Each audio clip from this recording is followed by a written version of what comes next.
The sky over Winterfell was heavy with dark clouds when Arya Stark returned home.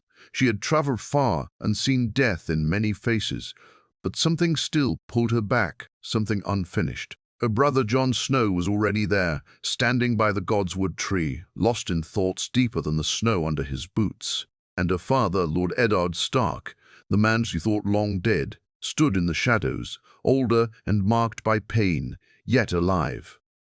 It had all changed. Bran's powers had shown them a truth buried in time, one moment in King's Landing that could shift everything. It was the day the Mad Queen, Daenerys Targaryen, burned the city. A moment where Arya nearly died under falling stones, where Jon killed the woman he once loved, and where Ned Stark was long gone beheaded years before it even happened. But what if? What if they could change it? Bran, now the king, had unlocked a path few could understand. Using his powers as the three-eyed raven, he found a way to send their minds back into their own bodies, days before King's Landing was destroyed. It was a one-time chance. No one else would remember the future but them, and they wouldn't be able to return. If they failed, they'd die with the rest. If they succeeded, they could change everything. Arya didn't blink. "I'm ready," she said. Jon looked at her, torn between duty and the weight of what he'd already done. He had killed Daenerys. It haunted him. "If we do this, we may not make it out alive," he warned. "I already died once," Ned said softly. "I'd rather die again doing something right." So the three of them agreed. That night, under the moonlight in the Godswood, they took Bran's hand, and the world shifted. When Arya opened her eyes, she was riding through the ashes of King's Landing. But this time, it was before the fire. The people were still alive. The bells hadn't rung. She touched her face, confused for a second, then smiled. It worked. Jon awoke in the Red Keep, in his old chambers. Ghost was at his side, wagging his tail like nothing had happened. But Jon remembered it all. Daenerys' face, full of fire and madness, her voice echoing in the throne room as she declared herself the liberator. He remembered her dying in his arms. Ned opened his eyes in a dark cell beneath the Red Keep. He was alive but still a prisoner, just as he had been years ago before his execution. This was before his death, before the war that tore Westeros apart. But now he had knowledge of what was to come, and he had no time to waste. Arya quickly made her way through the city, trying to reach the Red Keep. She knew what would happen: the fire, the deaths, the children screaming. She needed to warn Jon, but more importantly, she needed to find her father. Jon knew what Daenerys planned. She had spoken to him about justice, about breaking the wheel, but in her eyes was something darker. He walked through the halls, whispering to loyal guards, gathering men who hadn't yet been taken by her charm. He needed to act before she gave the order to burn the city. Ned, in the cell, banged on the bars until a young squire passed by. "I am Eddard Stark. Tell Sir Davos. Tell anyone. I know the future. King's Landing will burn if she isn't stopped." The squire laughed at first, but something in Ned's eyes, something old, broken, and full of truth, made him stop. Arya was near the gates when she saw smoke in the distance. Not dragonfire yet, but tension. The Unsullied had started pushing the people into the streets. Daenerys was preparing the city for her final judgment. Arya ran faster. The clock was ticking. Jon finally reached Tyrion. "She's gonna do it again," he said. Tyrion looked at him confused. "Do what?" "Burn the city. Kill them all. Burn the city. Kill them all." "But how do you know?" "I just do. We have to stop her now." Just as he said that, Arya entered the room, breathless. "We don't have much time." And then Jon's eyes met hers, and in that look, they both knew. The future could be changed, but only if they were willing to do what must be done. Arya slammed the door behind her, eyes scanning the room quickly. "Where's Daenerys now?" she asked, pulling her dagger from her belt. Tyrion stood frozen. He looked from Arya to Jon. "What is going on?" he demanded. Jon stepped closer. "There's no time to explain. She plans to burn the city, not just the Red Keep, the whole city. Women, children, innocents. Tyrion's face twisted with disbelief. She promised mercy. She promised liberation, Arya said coldly. And that's exactly what she gives, fire and death. I saw the bodies. I walked over them. Their eyes open, mouths still screaming. Jon clenched his jaw. We have to stop her before she mounts Drogon. Just then, footsteps echoed in the hallway. Grey Worm. Arya vanished into the shadows like a ghost. Jon and Tyrion stood tall as the unsullied commander entered. She has summoned you, Grey Worm said to Jon. The Queen wishes to speak before the bells ring. The bells? Jon asked. She will ring them to mark her reign. Then comes the cleansing. Tyrion paled. He understood now. Cleansing. That meant fire. As Grey Worm turned to leave, Arya silently followed him through the shadows. She needed to know where Daenerys was. Maybe she could stop this on her own, slit the Queen's throat, before her dragon ever took flight. Meanwhile, Ned Stark was dragged from his cell by 2 guards and thrown at Sir Davos's feet. This one claims to be Eddard Stark, the guard scoffed. Mad, probably. Davos squinted. The man in chains was older than he remembered, his beard more grey, his eyes sad but sharp. Leave us, Davos said. Once alone, he looked at Ned. You're dead. You're your head on a spike. Ned nodded. And yet here I stand. Listen to me, Sir Davos. I don't have time to explain the magic, but I come from a future where King's Landing burns. Your queen kills thousands. My son, Jon Snow, he will do what's needed, but he needs help. Now, Davos didn't trust easily, but there was something in Ned's eyes, truth, desperation, and a calm strength that couldn't be faked. He handed him a dagger. Come on then, let's go save a city. Back at the Red Keep, Jon approached Daenerys in the Great Hall. She stood beside the Iron Throne, running her fingers along its blades. Drogon rested outside, wings spread like a shadow, waiting to fall. She smiled at Jon, eyes alight with fire. It's beautiful, isn't it? She said softly. Jon's heart twisted. He saw her as she was before, kind, fierce, a breaker of chains. But now she looked like someone else, someone drunk on destiny. It is, he said carefully, but not if it costs everything. She stepped closer. They will never love me, not as they love you, but they will fear me, and that will be enough. The people don't need fear, they need peace. Peace is a lie, she hissed. Peace never lasted, not with Robert, not with your so-called honor. Fear is forever. Jon's hand inched toward his sword. You don't have to do this. You think you can stop me? Her voice rose. I have dragons. I have armies. I am the last Targaryen. No, came a voice behind her. Arya stepped from the shadows, blade in hand. You're the last tyrant. Daenerys spun, shock flashing across her face. Assassin, she spat. You think you can sneak up on me again? Arya grinned. I wasn't sneaking. I was waiting. Drogon roared outside. The air turned hot, walls shaking with his fury. But Jon held his ground, standing between the 2 women. Enough, he said. There's still time. Call off the attack. Ring the bells for peace. Daenerys' eyes burned. You'd betray me after all we've done? I've seen the end of this story, Jon said, and it ends in ashes. She stepped back, her face hardening. Then let it burn. Before she could speak another word, Arya charged, but Daenerys was faster than she looked. She raised her arm, signaling Drogon. The beast let out a monstrous cry, and the hall began to quake. And just as flames were about to pour through the windows, the doors burst open. Ned Stark entered, sword drawn. Daenerys froze. What trick is this? Jon stared. He hadn't seen his father in years. Father? Ned looked straight at Daenerys. You want to rule the 7 kingdoms, then act like a queen.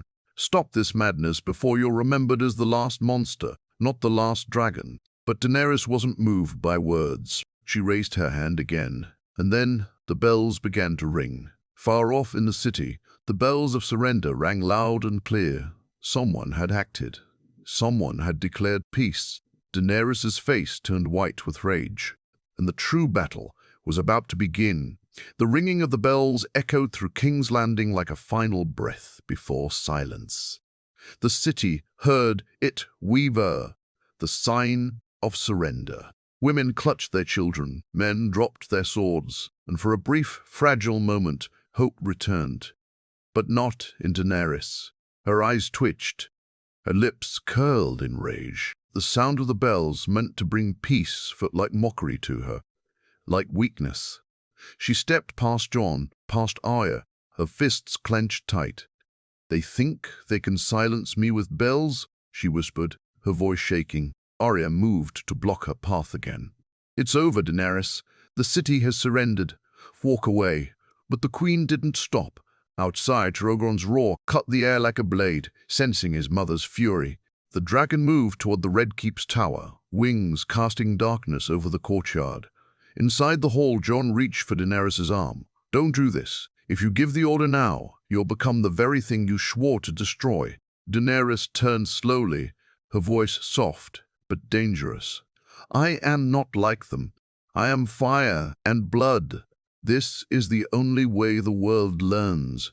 Arya's grip on her blade tightened, but before Arya could act, a loud voice came from the shattered entrance of the throne room. Tyrion stood there, holding a scroll high in his hand. "I have something you might want to see," he said grimly. Everyone turned. Tyrion walked slowly toward the center, dropping the scroll at Daenerys' feet. Jon picked it up, scanned it, and looked stunned. It was proof. Proof of what Bran had sent back, with them a record of Daenerys' order to torch King's Landing before any resistance. A message she had written to Grey Worm and her commanders. If that scroll was made public, she wouldn't be seen as a liberator, but as a tyrant with a plan to commit mass murder. Daenerys' eyes darkened when she realized what it was. "You betrayed me, Tyrion," she said with venom. He didn't deny it. "I saved a city. You wanted obedience, not loyalty." She stepped forward, ready to give the final command. "Drogon!" she screamed. Outside, Drogon shrieked and began moving toward the Red Keep's heart. But before he could reach it, a flash of steel cut the tension. Arya moved like lightning. Her blade sliced across Daenerys' leg, forcing her to fall. But Arya didn't kill her. Not yet. Jon stood frozen. He had already killed Daenerys once in the future. He didn't want to become that man again. Daenerys hit the floor, groaning in pain. Arya stood over her, dagger ready. Then, heavy footsteps approached. Ned Stark walked in, his presence calm but powerful. He looked at the fallen queen, then at Jon and Arya. "We are not murderers," he said. "We do not kill a person who has surrendered, even if they wouldn't give us the same mercy." Arya frowned. "She wouldn't have spared us. You saw her." "Yes," Ned replied. "But if we act like her, then we are her." Tyrion nodded. "Let the people decide her fate. Put her on trial. The truth is enough." Outside, Davos had taken control of the gates with loyal men. Grey Worm tried to resist, but found himself surrounded by Northmen and Stormlanders. The war was slipping out of Daenerys' hands. Back in the throne room, Daenerys looked up at Jon with fury and heartbreak. "You were supposed to be mine. We were going to change the world together." Jon knelt beside her. "We still can, but not with fire." Guards stormed in and took her away. Drogon roared once more, but this time he didn't attack. He circled the sky above the Red Keep, confused, angry but without command. The sun broke through the clouds over King's Landing. For the first time in days, the air smelled like something other than ash and blood. But peace wasn't won yet. Arya turned to Jon. "She won't stay quiet. You know that. Even in chains, she's dangerous." Jon nodded. "That's why we need to end it the right way. Not with the sword, but with the truth." And so the plan began to unfold. They would put Daenerys on trial in front of all the lords of Westeros. But many of them still believed in her, and some would kill to see her free. The news of Daenerys Targaryen's arrest spread through King's Landing like wildfire. People couldn't believe it, the Dragon Queen, captured in her own throne room. Some wept, some cheered, and others feared what would come next. Jon Snow stood on the balcony of the Red Keep, looking out over the city. Smoke still rose from scattered fires, but for the first time, there was no dragon flying overhead. Drogon had vanished into the clouds after his mother was taken. No one knew where he went, and that silence was more terrifying than his roar. Inside, the great hall was being prepared for something Westeros had never seen, a trial of a queen. Arya sat sharpening her blade, watching the guards hustle around nervously. "You really think they'll convict her?" she asked Tyrion, who was pacing with worry. Tyrion sighed. It had rot to me she'd never see the light of day again. But the lords of Westeros, many of them, still see her as a savior, especially those who only heard stories, not the screams. "And if they let her go?" Arya asked coldly. "Then we'll have a new war." Far away, in the deepest cell of the Red Keep, Daenerys sat in chains. Her hair was loose, her dress torn, yet her eyes still burned with the fire of a queen. Ned Stark stood in front of her cell door, silently watching her. "You think you've won," she said, her voice low but steady. "You think chaining me makes you better?" Ned didn't answer right away. Then he said, "No, I think doing what's right makes me better. And that's why you're still alive." She laughed bitterly. "You think I burned those people for power? I did it because it was the only way to break the wheel. No more lords, no more chains. I gave them freedom. You gave them ashes. You wouldn't understand. You're still trapped in your old codes, honor, loyalty. That's not how the world works anymore." Ned looked at her with deep sadness. "Then I pray you're wrong, because if you're right, none of us deserve to rule." Outside, the lords and ladies of Westeros began to arrive. Sansa Stark from the north, Yara Greyjoy from the Iron Islands, Gendry, now Lord of Storm's End, Samwell Tarly, soft-spoken but wise. Even Brienne of Tarth stood as a knight among lords. Bran did not attend in person, but sent a raven with a message of warning. "The future depends on the choice you make today. Choose wrong, and the fire returns stronger than before." The trial began at dawn. Daenerys was brought forward, her chains gone, but guarded closely. She held her head high, unshaken. Jon sat among the council but did not speak yet. He wore black, no sigils, no crown. Tyrion stood to speak first. "She is not mad," he began. "She's not the Mad King's daughter. She's worse, because she truly believes what she did was good." Murmurs filled the hall. Tyrion continued, "I followed her. I believed in her, and I watched her burn thousands alive. Children, mothers, old men begging for mercy, not because they fought her, but because they surrendered." Daenerys interrupted, voice sharp. "And what would you have done? Let Cersei rule again? Let injustice live another day?" "No," Tyrion said, "but I would not have slaughtered the city to prove a point." And Jon stood, all eyes turned to him. "I loved her," he said quietly. "I trusted her, and I saw what power did to her. If we let her go today, she will rise again. She will fly again. And next time, she won't stop at King's Landing." Daenerys stepped forward. "Let them decide then. Let the people decide. Ask the ones I freed in Meereen, in Astapor. Ask the slaves I saved." Sansa rose from her seat. "You didn't save these people. You burned them." The hall erupted into whispers. The vote was about to begin. One by one, the lords gave their word. Some stood for justice, some stood for mercy. And then Yara Greyjoy stepped forward. "She gave me back my brother. She gave me my kingdom. I stand with her." Gendry shook his head. "She gave me a title but not peace. I say guilty." Voices clashed. The hall turned chaotic. And just as things began to spiral, Arya walked calmly to the center. "I saw the city burn," she said. "I saw a mother holding her baby. Both turned to ash. And if you free her today, that fire will return. I swear it." Daenerys looked at Arya with something like hate. Then Ned stood slowly and gave his final words. Power isn't what makes a queen. Mercy does. Justice does. If we reward fire with silence, then we tell the world that the throne is more important than the people sitting beneath it. And then the final vote was cast. The verdict, guilty. But the punishment, that was a whole new battle waiting to begin. The word guilty rang louder than any bell ever could. It wasn't shouted, it was whispered by the lords, one after the other, like a prayer they were too afraid to say out loud. Yet it carried enough weight to crush a kingdom. Daenerys stood silent in the center of the hall, her face unreadable. She didn't cry, she didn't scream.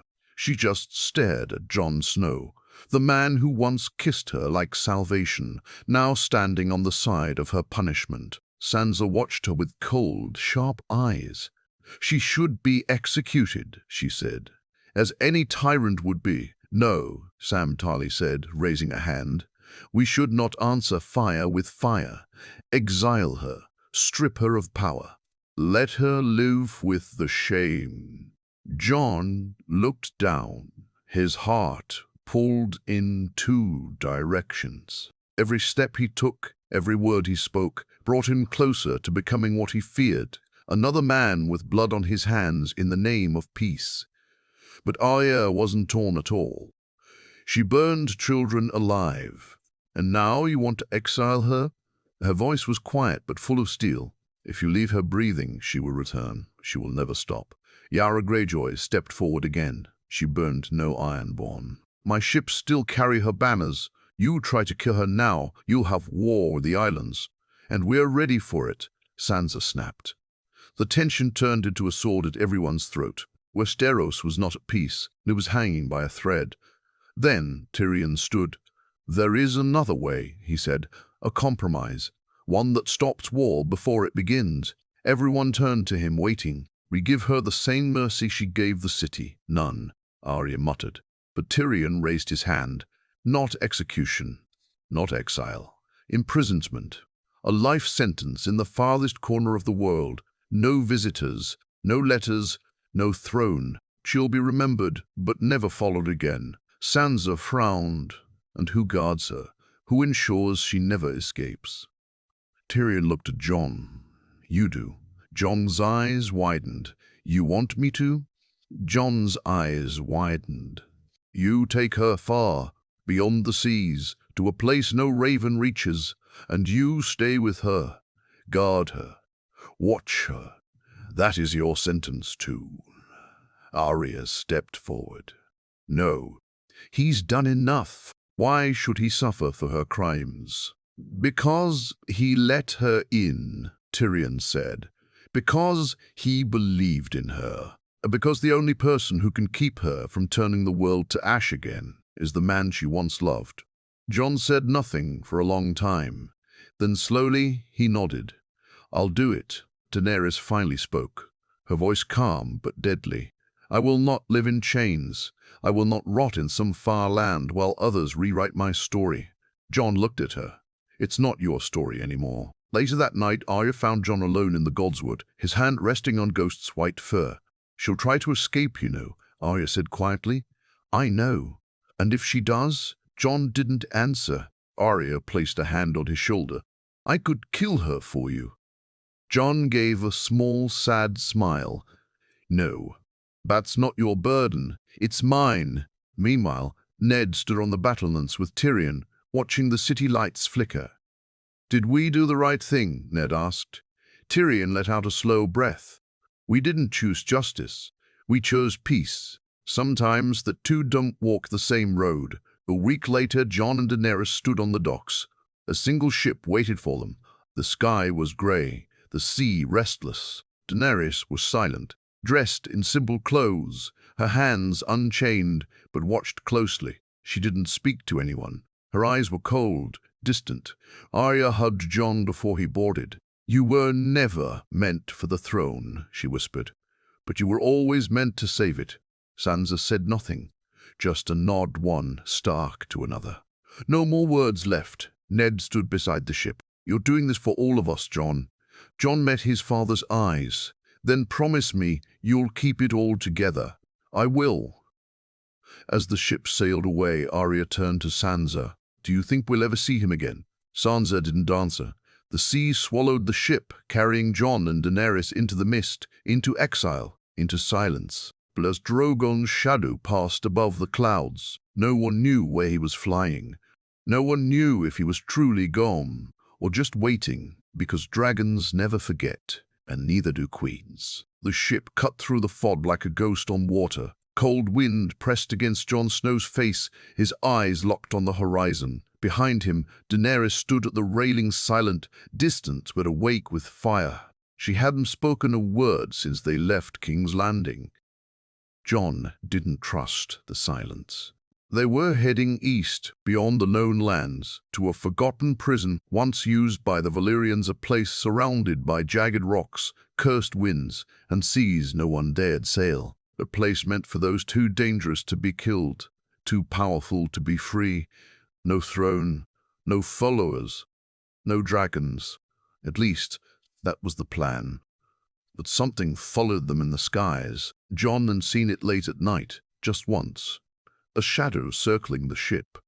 No sound, just the rush of wings and the glimmer of red eyes. Drogon hadn't returned to King's Landing. He was hunting, watching, waiting. Down below deck, Daenerys sat on a small wooden bench, staring at the floor. Jon entered, leaning against the doorframe. "We'll reach the island in 2 days," he said. She didn't look up. "So this is how my story ends." Jon walked forward slowly. "No, it's how it changes." Daenerys raised her eyes. They were tired but not broken. "They want me caged like a beast. But you were supposed to understand. You saw what the world was. How cruel, how blind." "I did," Jon said, "and I still do. But burning it to the ground isn't how we fix it." Her voice cracked. "I wanted to give them a better world. You gave them fear." She stood up suddenly, face inches from his. "And you think your family will do better? Sansa with her northern pride, Arya with her knives. They won because they're cold enough to survive, not because they were right." Jon didn't argue. He just looked at her, truly looked. "You're not the same woman I once loved." She didn't deny it. "Neither are you." That night, a storm rose. The sea turned wild. The sky flashed with lightning. And from the highest mast, the lookout screamed, "Dragon!" Drogon burst through the clouds like thunder made flesh. His wings spread across the sky, flame in his throat. But he didn't attack. He circled the ship, roaring loud enough to split the heavens. The crew panicked, but Jon stood firm, sword at his side. He stepped onto the deck, looking up. "He won't kill us," he said. "Not until she tells him to." Daenerys appeared beside him, hair whipping in the wind. Her eyes locked with Drogon's above. A connection passed between them, ancient, wordless, unbreakable. Then something terrifying happened. Drogon landed on the ship. The wooden deck cracked under his weight. His huge eyes stared at Daenerys. She stepped forward. The guards raised their spears. "Lower them," Jon ordered. "All of them." Daenerys reached out. Her hand touched Drogon's scales. He leaned into her, groaning softly like a grieving child. "I never meant to lose him," she whispered. "I never meant to lose any of it." "You didn't lose him," Jon said. "You lost yourself." She turned to Jon, eyes shining. "I can still fix it." Jon's heart froze. "How?" She didn't answer, because she didn't have to. That night, Jon locked her below deck. She didn't fight, not physically, but her eyes said everything. "You're afraid of me now," she whispered as he turned the key. "I'm afraid of what you'll become," Jon said. "If you believe this is over, it's not." Above them, Drogon wailed into the storm. The ship pressed on, but something had shifted. This wasn't exile. This was a pause, a wound that hadn't bled yet.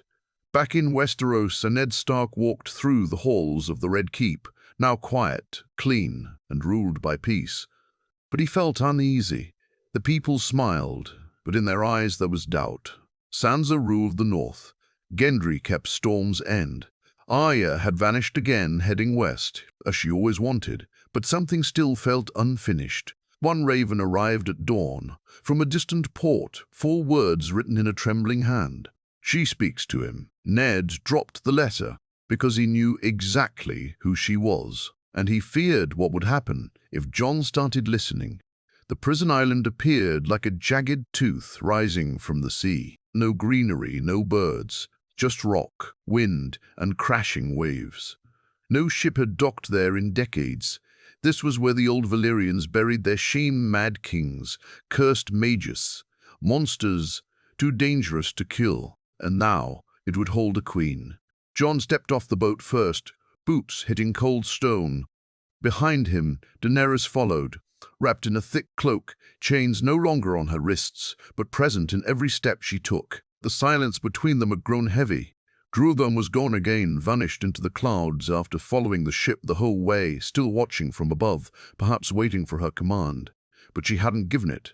Not yet. The guards built a stone hut at the center of the island, a room with no windows, just a single door and a view of the sea. Inside, there was nothing but a chair, a bed, and a fire pit. That would be her world now.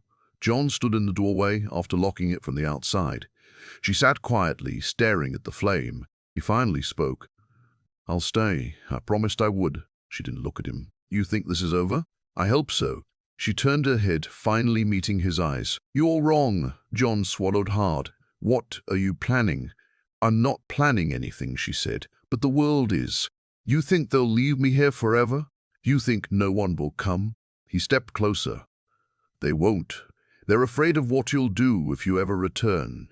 And they should be," she said, voice calm. Jon clenched his jaw. "If you try to escape, you'll kill me?" She tilted her head. "Will you kill me again, Jon Snow?" He said nothing, but they both remembered how it felt. The blade, the blood, the betrayal. Every night after that, Jon sat outside the hut, sword across his knees, listening to the wind howl through the rocks. Days passed. Then weeks.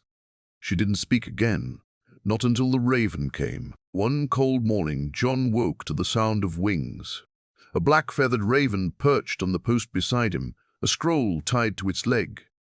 He read it once, then twice, and his blood ran cold. "Drogon has been seen above Essos. Villages burned, cities warned. She speaks through fire." Jon burst into the hut. "What did you do?" Daenerys looked up from her fire, smiling slightly. "Nothing. Don't lie to me. I didn't leave. I didn't speak. I didn't command. But dragons don't need words, Jon. They just need grief." Jon stared at her in horror.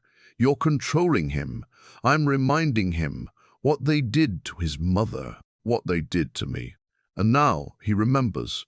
Jon turned away, pacing the stone floor, his hands shaking. "You're going to start another war." "I'm not doing anything," she said, "but they'll blame me anyway. And when they come for me, Drogon will come too. You're going to let thousands die just to prove you're still dangerous?" "I'm not proving anything. I am dangerous." Jon sat heavily on the floor. I thought we could live with this. I thought you would change." She leaned forward. "I did change. She became the woman this world forced me to be. And you," her voice softened, "you became my jailer, just like them." He looked at her with pain in his eyes. "I didn't want this. I still don't." "Then free me," she whispered, "and I swear I'll burn only those who deserve it." Jon stood slowly. The wind outside grew stronger. He stepped toward her, his hand resting on the hilt of his sword. "I already freed you once," he said, "and the world paid the price." Then he turned, walked outside, and locked the door behind him. Hours passed. That night the wind turned warm too warm. A low, familiar roar echoed through the cliffs. The sea boiled and the sky turned orange. Drogon was coming. Jon stood on the cliffside, sword in hand, staring into the flames rising from the horizon. He had made his choice. He would not kill her again, but he would not let her burn the world either. As Drogon's shadow covered the island, Jon raised his voice toward the sky. "If you want her, take me first." The dragon hovered, and then it roared. One long, heart-shaking sound of pain and rage, and vanished back into the clouds. Back in her stone prison, Daenerys collapsed onto the floor, her body shaking, her fire gone. She realized then, even her dragons couldn't save her from what she had become. And John finally understood the cost of mercy, not death, not fire, but choosing to live with what should have been stopped long ago. And that was the final war he would fight, every day for the rest of his life.